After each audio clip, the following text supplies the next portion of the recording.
Hi, welcome to the OrgDev podcast. What small, precise changes can organizations make to the way in which they're designed and the ways in which they work together to achieve unparalleled results? However, it can feel overwhelming knowing where to start and the different options available to them. Today, we're off to New York to meet Dr. Erika Jacobi. Dr. Erika is a scholar and practitioner who has dedicated her career to understanding and guiding organizations through this maze and helping them achieve their goals. Erika is the founder and managing director of LC Global, a boutique consulting firm specializing in adaptive organization design and development for growth and people-centric organization. She's passionate about co-creating deep effectiveness and transformation across different industries. With offices in New York and Munich, Dr. Erika takes a customer-based approach to the behavioral sciences and change psychology, designing initiatives and systems in order to empower people to drive desired change. She's worked with a wide range of fast-growing startups to Fortune 50 companies, including Microsoft, IBM, Commerzbank, and even members of the United Nations as well. Erika's extensive field experience is underpinned with a PhD in organizational development and change and a master's in human and organizational behavior, which sounds fascinating. She's a certified coach with master level certifications in intercultural communication, systems thinking, and large-scale organizational change. She's also the fellow of the Institute of Social Innovation, and she's also an associate organizational leadership professor at Colorado State University, and also a 5 times Forbes contributor. So thank you so much for joining us, Erika. Really looking forward to a fascinating conversation with you.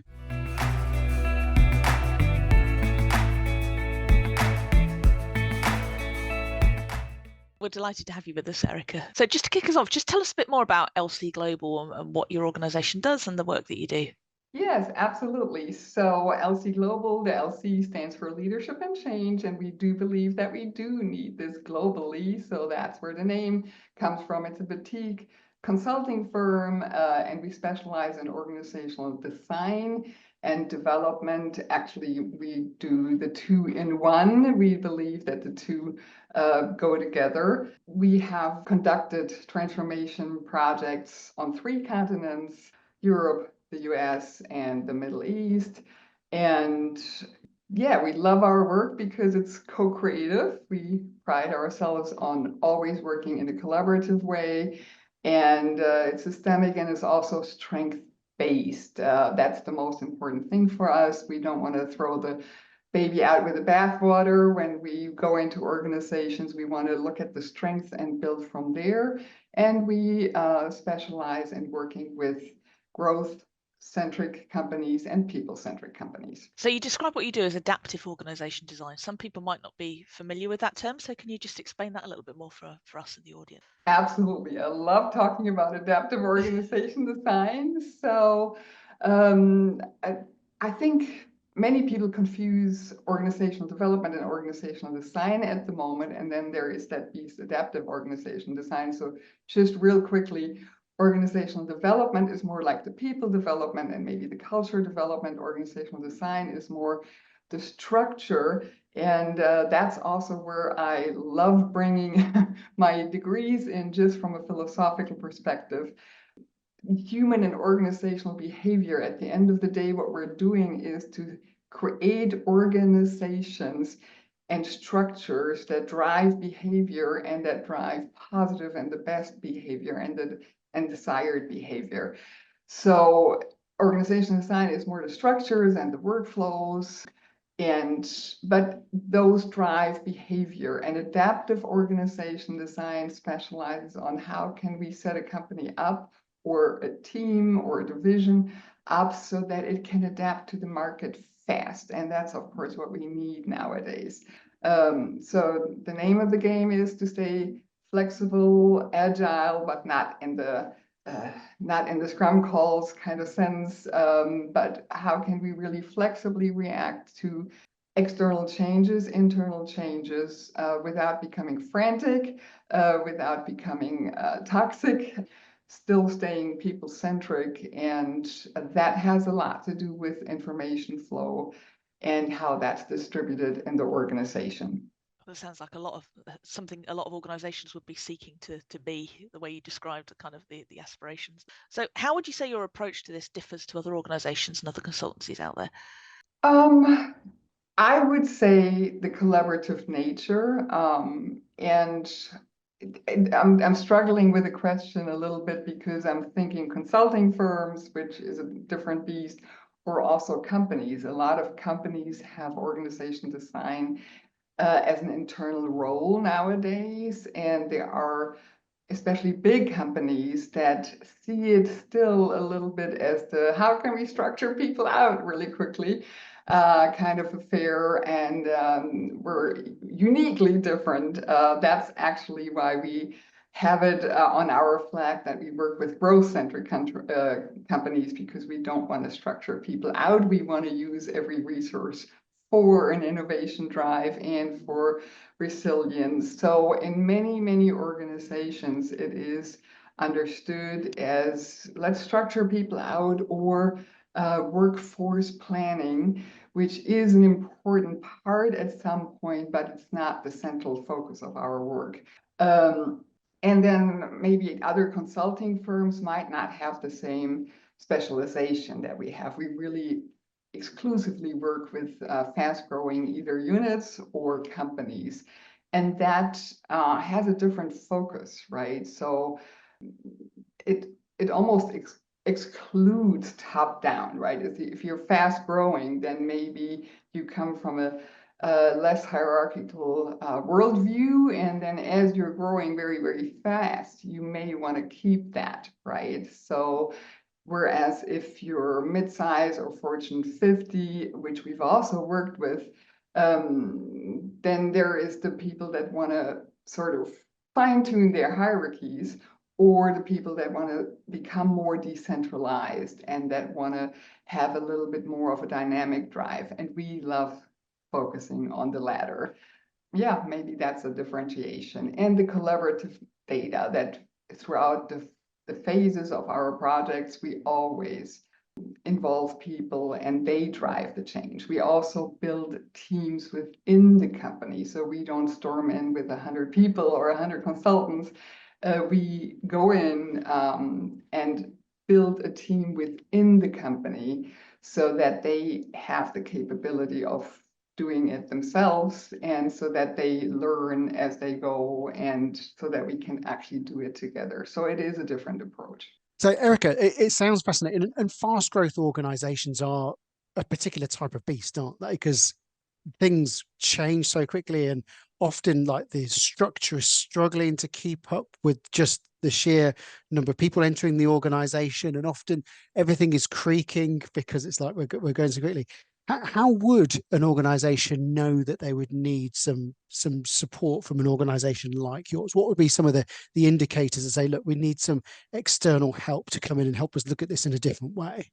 I would say the first indicator is that you're growing, right? I mean, it's very easy. Let's say you started with, I don't know, 50 people, and now you're 500 and it's going to be 5,000, or you're 5,000 and it's going to be 50,000. It's very clear that you need to structure things in a different way, because ultimately, the minute you grow, you will have more task division and task allocation, right? Sometimes I talk to startups and they start in their garage or in the backyard somewhere, and with a friend, but they come out and have two CEOs, where I go like, I can see the writings on the wall that that's not gonna work very long, right? So then there's going to be hassles, and there's going to be fights, and so on and so forth. So you see it with two people already, that you can allocate the tasks wrongly or not very beneficially. So if you're then fast growing, let's say you have 500 people and you really want to go much further, and you are onboarding people, then most people really go toward hierarchy, right? So then all of a sudden, when we have to split tasks and think, how do we create a team around this? How do we structure the work, the workflows, and so on? So all of a sudden, there is that let's do a top-down kind of thing. You know, I was here first, so to speak.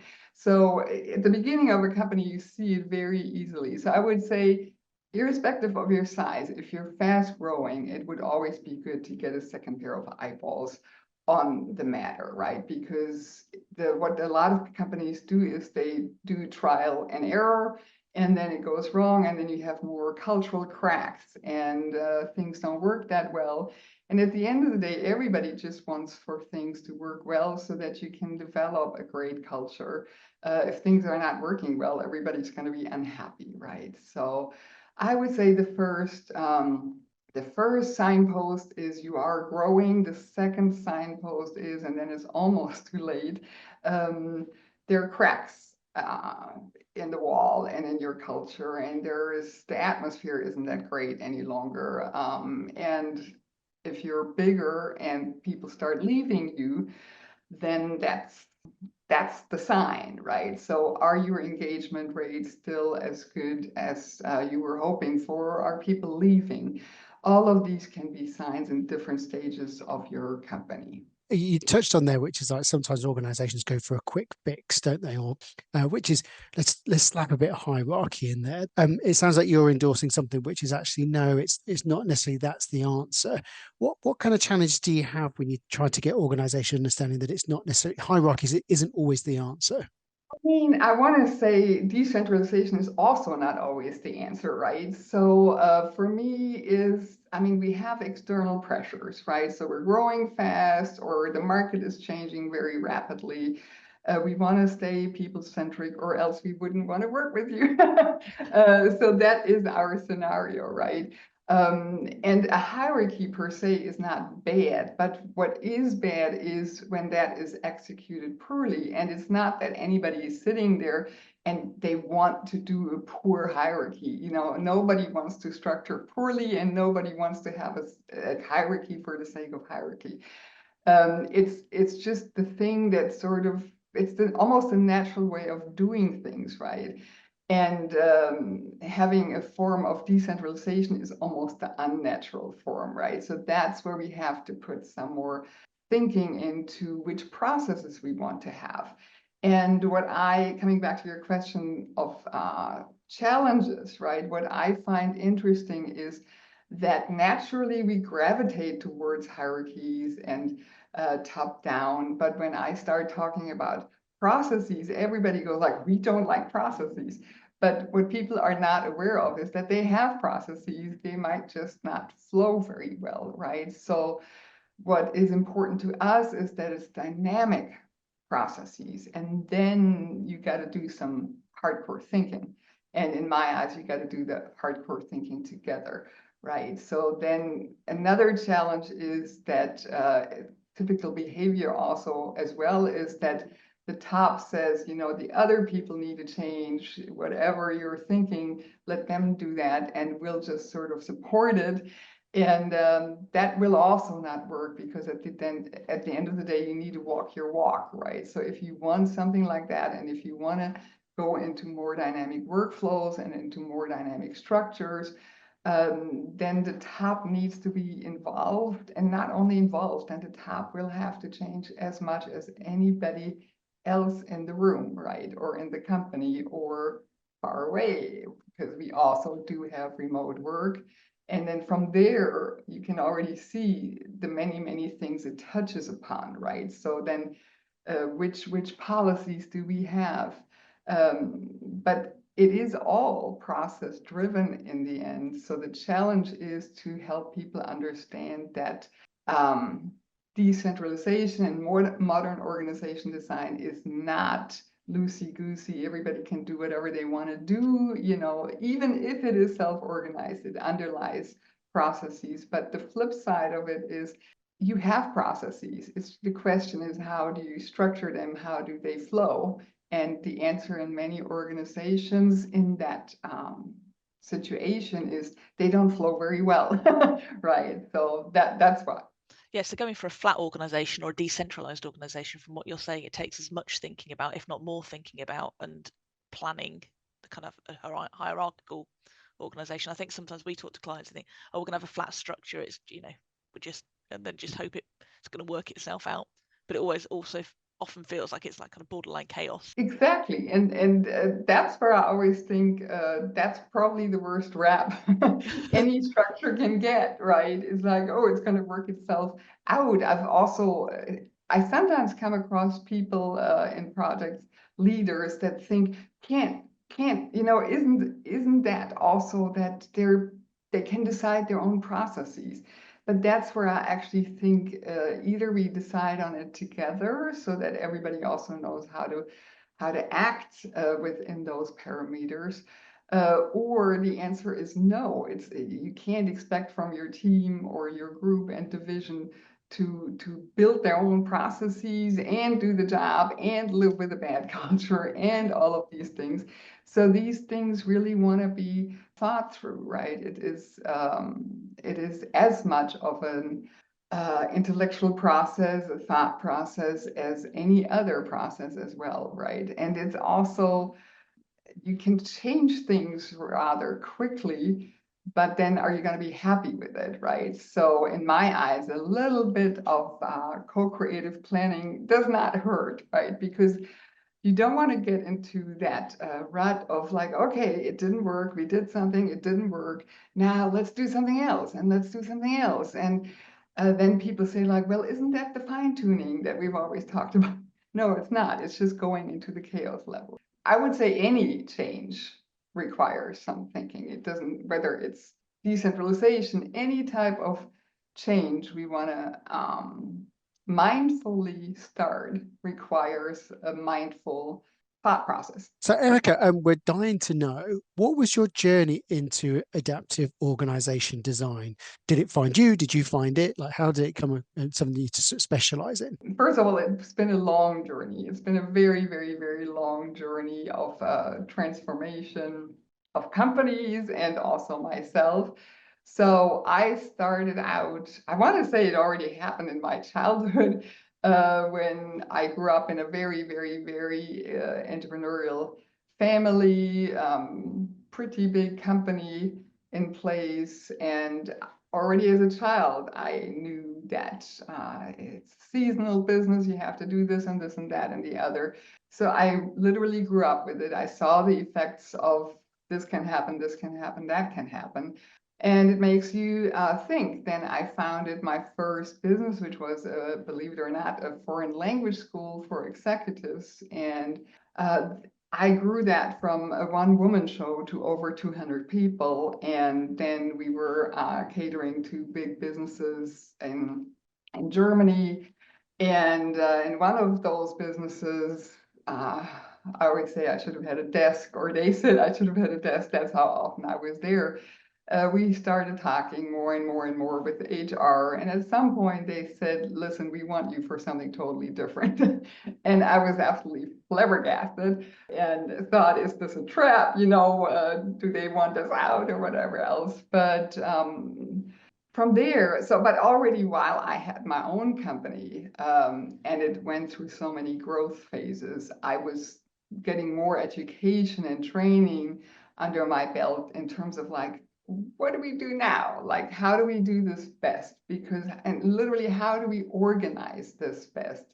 Which culture do we want to have? All of these things. But it was also very, very clear cut. How do we organize this madness? Because we offered a lot of flexibilities and so on. And then very quickly, we got some tech in. So there was my first mini digital transformation, but it really transformed my own entire company. We did things differently after we had a tool that would gear everything, and it was more and more self-organized. So these were many steps on my way to going into organization design. From there, I went more into organizational development with big companies. And then frankly, it was for me the thought that I always thought, while I think it is humongously important, but for me, org development per se didn't go deep enough. Because I had noticed that structure drives behavior so much.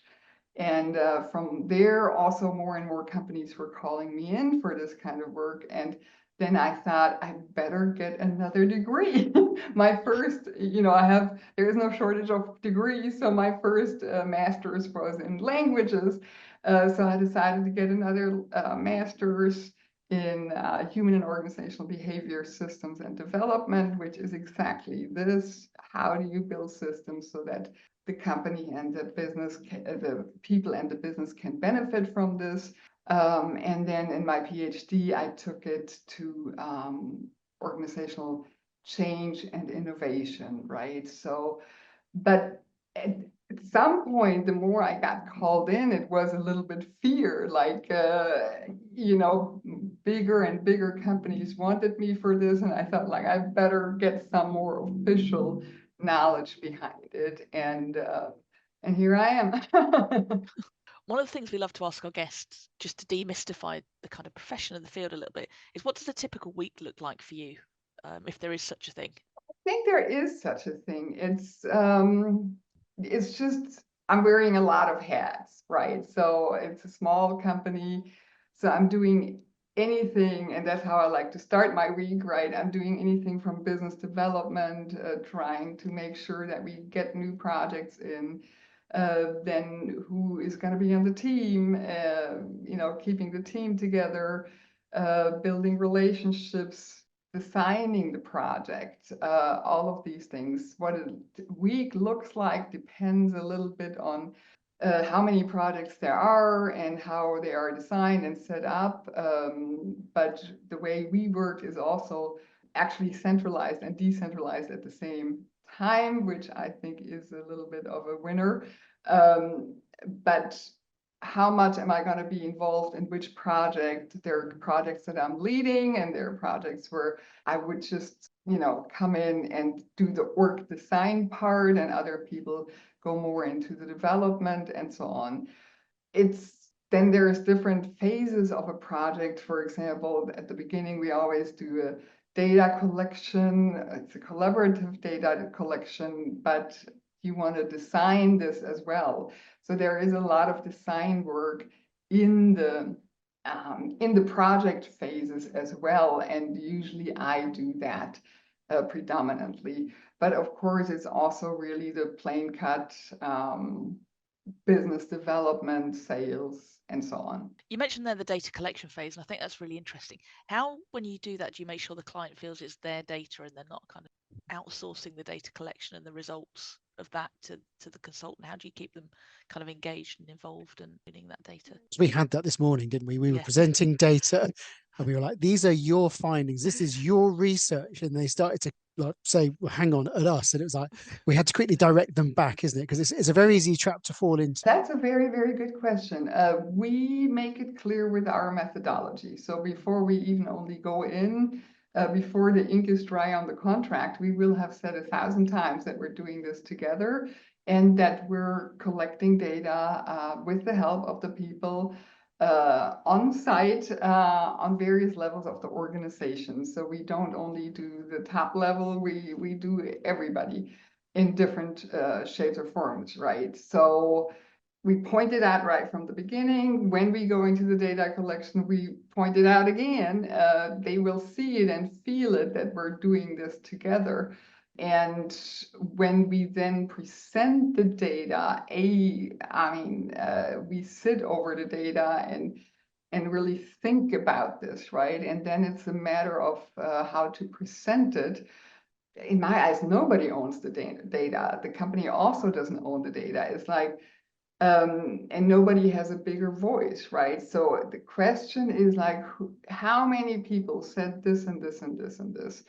And all of these voices matter, right? So it's not our data because it's just isn't, but it's also not the CEO's data, and it's also not the top management's data, and it's also not the data of the people that are doing the heavy lifting every day. It is a collaborative effort, and this is what this company looks like. This is what the people feel here, and this is what the people need here. And it's the big art of let's listen. Let's listen and let's make sense of it together. It's also that I think when you prepare the data, you have to give it an extra tender, loving care moment to really make sure that it has non-confrontational language, that nobody can be identified. But there are certain mannerisms where people start saying, oh, that was Joe, right? So you want to make sure that you get those mannerisms out and make it unidentifiable. With that said, you want to make sure that it still speaks to people, right? And then I think during the facilitation, because I think presenting data is not really presenting data, I think it is a facilitation process. Then you will also have to iron out the mannerisms, right? So sometimes I remember I was once working with a company where we did this work, and someone had said we need more specific goals. And the CEO said, we need more specific, ambitious goals. And I corrected him and said, that's not what that person or that team said for you. And your voice is in there as well. You want ambitious goals. And, across several teams, people said they want more precise goals. Nobody in those teams said they want ambitious goals. At the end of this one was also that in the end, the majority of people stated they were burned out, right? And then you have to facilitate that conversation so that the top can also see you are literally burning your people out with one word. Because everything, you're very competitive, you're very, and of course that's what you have to be, but it is also short-sighted, right? So it is, in my eyes, making sure that you truly use the data to facilitate a process that then enables learning. That's absolutely fascinating. I think it's possibly a step that people overlook, is because in a way it's probably one of the most critical steps in the process, isn't it? Because we all have our perspective of how things are or how we would like them to be. And the data is a form of speaking truth to power, isn't it? There's that great saying, isn't it? Is it Derek Cabrera? The truth will set you free, but first it will piss you off. And the way you're presenting that data, like there's no other way. It will piss someone off, but you've got to get it across so that they can see it. It's not coming from an agenda. It's just what is. There's so much skill and thought that goes into that, isn't there? Absolutely. And I also don't know whether we necessarily have to piss people off. There might be a kick here and there, that might hurt a little bit, but ultimately, I think we want to enable learning, right? That's why I also think our methodology, as I said at the beginning, is strength-based. So I want to always remind people of this is your strength, right? When you say we need ambitious goals, ambitious goals, ambitious goals, this is your strength, and that's a wonderful powerhouse in your realm. But right now, it's also another powerhouse to listen what other people need, and they need precise goals. And maybe with your ambition, it stopped being precise. But can we not marry the two, or do we have to decide to do something else? That's the thought process, right? So there are really no easy answers. I forgot the author, but there is that book, Leadership Without Easy Answers, right? Was it Heifetz or Wheatley? I need to look that up, but Leadership Without Easy Answers. There are no easy answers, and org design should really be without easy answers. They would sell so many more books if it was leadership with easy answers, though, wouldn't they? Yeah. The one question I just wanted to ask, because obviously you spent a lot of time studying, and that is a really lovely time, isn't it? It's immersed in change and organizational behavior and all that. What were some of the biggest things that you sort of took away from that learning about change and how organizations work? What is it that sort of really stood out for you in that process? For me, it was always, I did many of my degrees while I was doing projects as well, right? So it was always that the practice informed the learning, the theoretical learning, and the theoretical learning informed the practice. So that for me was a beautiful, beautiful process. which I'm still benefiting from nowadays, right? I still read more academic articles than I should. For me, it's become a pillar of how I exist, right? To read. For me, what has become absolutely instrumental is really to learn. There is so much to learn about what's possible with structures and so on. What sometimes shocks me a little bit in general maybe over many decades, there's always this fad or the other fad. They come and go, and then we have another thing that we want to jump, another bandwagon we want to jump on. But there is really many different ways of structuring an organization, and learning about them doesn't hurt. Doesn't hurt, right? So we don't need to settle. It's a little bit like if the only tool you have is a hammer, everything looks like a nail, right? I think that happens a lot in the industry. But there is so much to learn about how you can actually do that. And then in the co-creative process, we always pride ourselves on creating something new. The other thing is really that structure drives behavior, right? So there is so much behavioral knowledge that goes into this as well. Which structures drive which behaviors? I think that is just, there is such a wealth of knowledge there that I think that super duper helps when you go in. And sometimes it's a little bit the question, what was first, the chicken or the egg? You go into an organization and you see a certain type of behavior, then you can almost guess what the underlying structure is, and vice versa. But there are so many names of the game that I really think that is and will always be very insightful to me. For me, it's not about learning one way of doing things. It's always trying to learn about the many possible ways of doing things, and then creating new ways of doing it. So I also want to be on the forefront and create new names of the game, right? We talked at the beginning about small changes making big differences, and obviously structure driving behavior. What might be some examples of small changes people could make in structure? Obviously, every context is different, but that you've seen in the past that has made big differences to behavior? I would say the biggest is, and that's going to make a big difference in terms of work effectiveness and behavior, is to look at your data flow.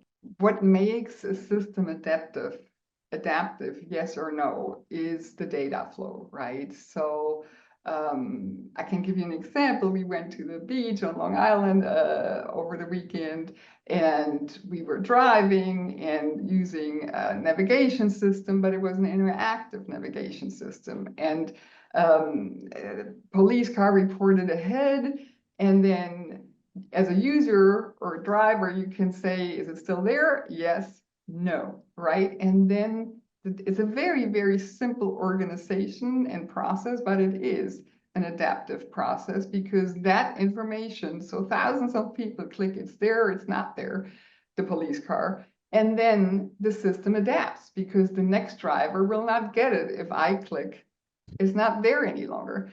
That is the simplest form of an adaptive system, right? And it has to do with engaging so that we can react really promptly, really fast, and really knowledgeably. And it has to do with data information flow, right?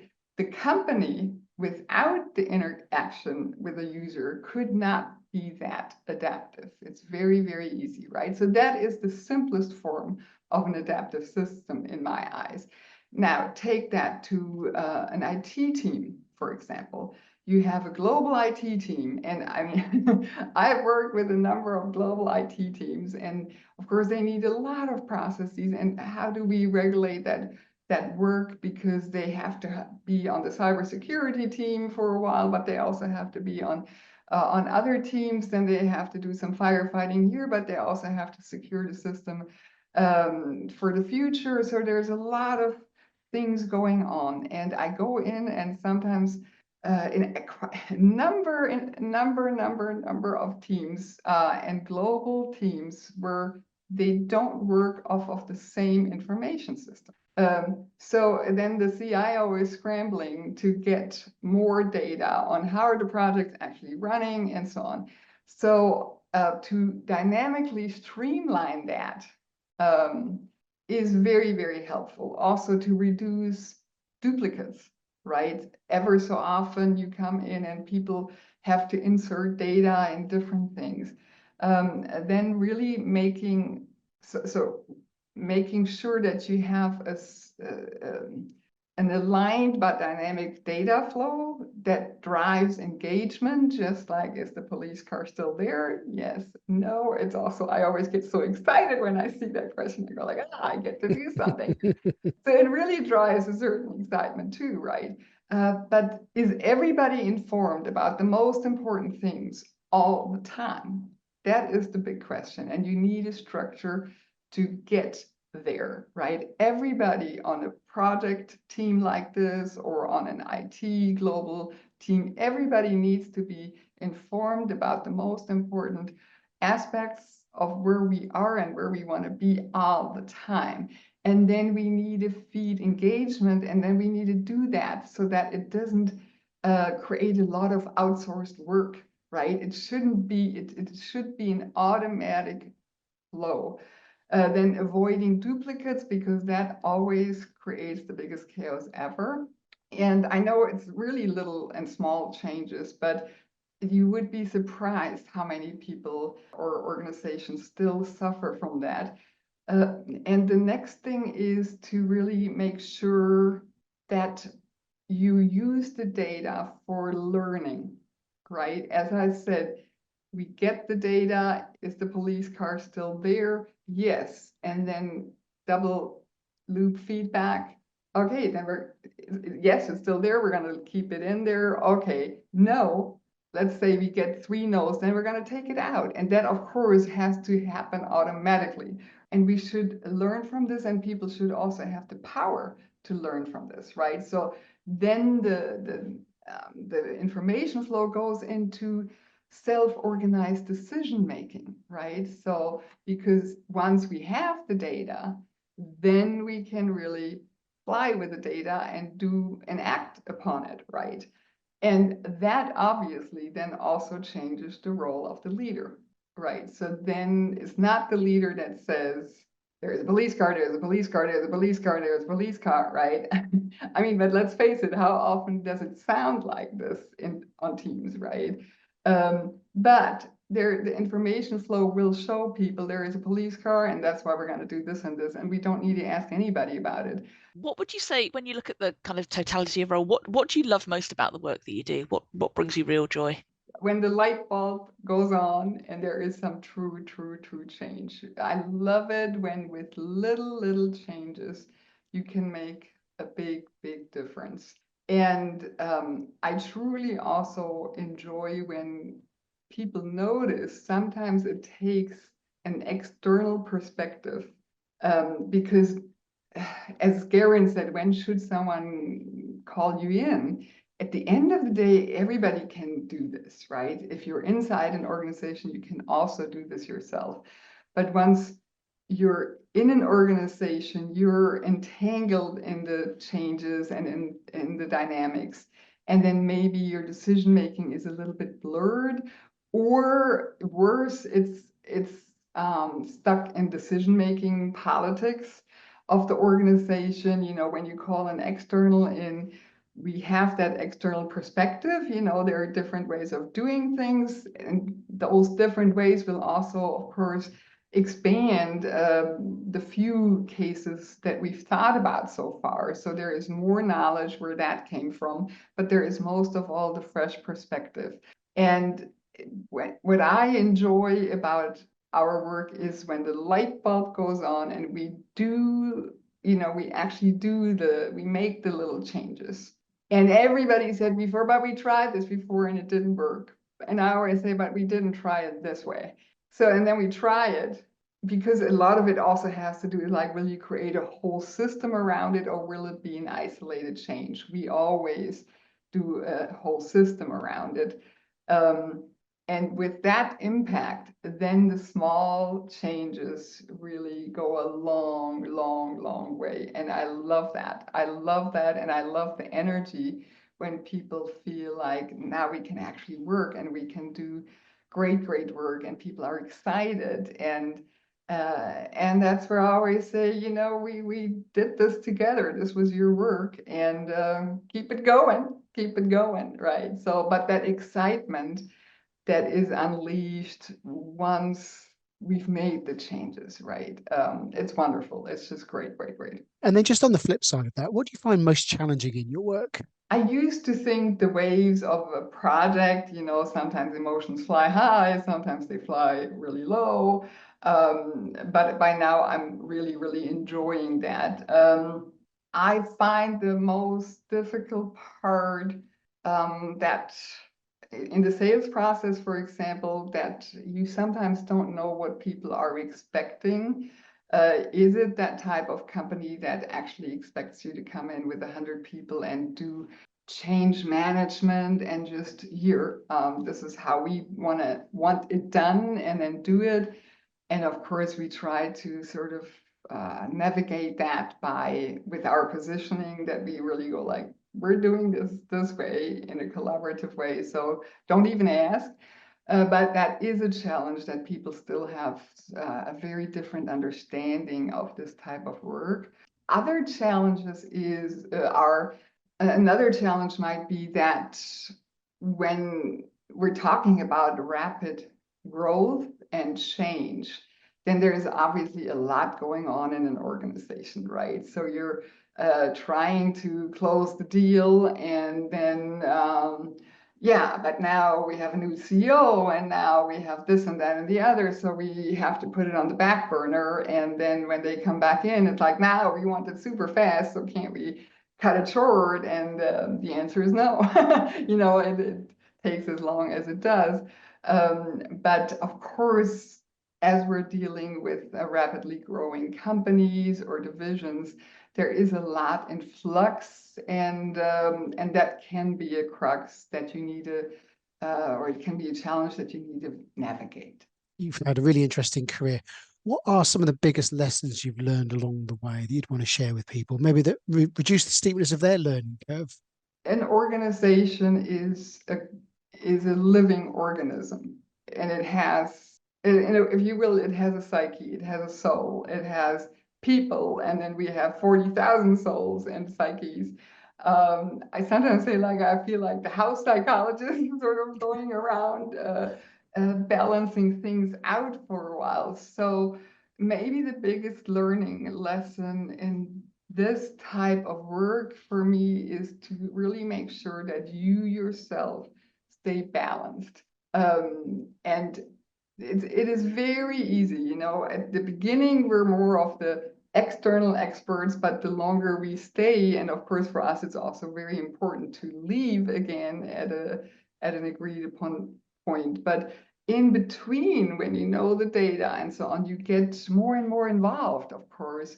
And it's important on a daily basis, in my eyes, to try and stay balanced, self-care, self-balance, and to also go with the flow and to trust the process. That's what I always say to our clients. In the middle of it, it sometimes feels like this time it's not going to happen, but so far in over 10 years, it has always happened. In between, there is a little bit of a, will it happen this time? Will it work this time? At the end, it always does, but you literally have to trust the process and lean into change. And it is the change, that's Otto Scharmer, the change that wants to emerge. That sounds a little bit off, but it's the change that wants to emerge, waiting for what wants to emerge, rather than walking in and saying, like, we have to do it like this, right? And that also goes back to your question at the beginning, how to show people that hierarchy is not always the best way. Sometimes it is the best way, right? So we need to stay open and and we really need to make sure we stay in balance so that we can be a mindful change agent or transformation catalyst. But it requires a lot of self balance. That's so interesting what you're saying, is the change that wants to emerge, because we do live in a world of wanting concrete outcomes and outputs, isn't it? The client says they want this particular outcome, but when you are moving 40,000 souls around, and new things will emerge and from it, won't they? So I guess there's something around managing expectations in terms of what it will become. Absolutely. And that's what I always say. I mean, you have to make that clear in the proposal already, right? So, we're never going to move 40,000 souls around. And at the end of the day, we're hoping that they will put themselves in a better position, right? Or else it is that top-down change process. But I think we're slowly going into that people can have a different position and want to have that different position, right? At the end of the day, there will be really, really big differences, right? So I'm not too concerned about that, right? So if we say we want to agree on something, then we will also get there, right? So that's why I find it so important. But I need people to stay open in terms of how we're going to get there, right? And sometimes also preconceptions. I was working on a project where someone publicly apologized for being the person who wanted to block this all along, was C-suite, and said, like, I'm so sorry, I thought this was going to be kumbaya, and now it's the only thing we did here that has ever been effective. So but at the beginning, the guy with the money in the C-suite was so against this whole thing that he didn't even want to be involved, right? So, and then later on, we got him on board, and then he publicly apologized because he said, wow, this is really getting somewhere, right? So it is really getting everybody on board, and but also not waiting until it's a process, right? Sooner or later, people will want to be part of this, and that this can also be a great indicator that you're going in the right direction, right? It should always be things people really want to be part of. Part of the reason we started this podcast was about inspiring the next generation of OD, organization design and development practitioners. So what advice would you give to somebody who was thinking they're interested in entering this field or kind of working in the organization That's a good design? one. I mean, I would say at the moment there is so much confusion about what's the difference between org development and org design, and all of a sudden there is a lot of confusion, and there is also a lot in flux. So my advice would be, what do you really want? Think about what you really want if you want to get into this career or maybe the org development career. Also in both fields, there is a lot of different subfields that you can get into. And I wouldn't try this without thinking, what do I really want to bring to the table? What fascinates me? What fuels my energy? What makes me feel passionate? And be specific, right? Because if it's just, oh, I want to get into org development or org design, I feel like you're going to be devoured by companies who will sort of say, we're going to do this, right? And then you're all of a sudden the PowerPoint person, right? So be specific, do some soul searching as to where you want to be in your career, what it is that you really want to be involved in, because it's not always that, it's not always as great as it sounds, especially not if you're in the wrong field, right? If you're in the wrong subfield. And org development and org design is just not one thing. A lot of org designers are in workforce planning. Do you want that? Then that's fantastic for you. Then go full steam into workforce planning, right? Or do you want something else, right? So there is a lot of soul searching to do, and it's a little bit of a cheap answer, but it is an answer. Brilliant. Well, Erika, I want to say a huge thank you. Danny and I have really enjoyed the conversation. There's been some really interesting takeaways from it. Thank you for making time. This is our second go at having this conversation. Fortunately, Danny got COVID last time, so we had to go on it. So thank you for your patience in helping put it together. But it's definitely been worth the wait. Danny, what are you taking away from the conversation with Erika?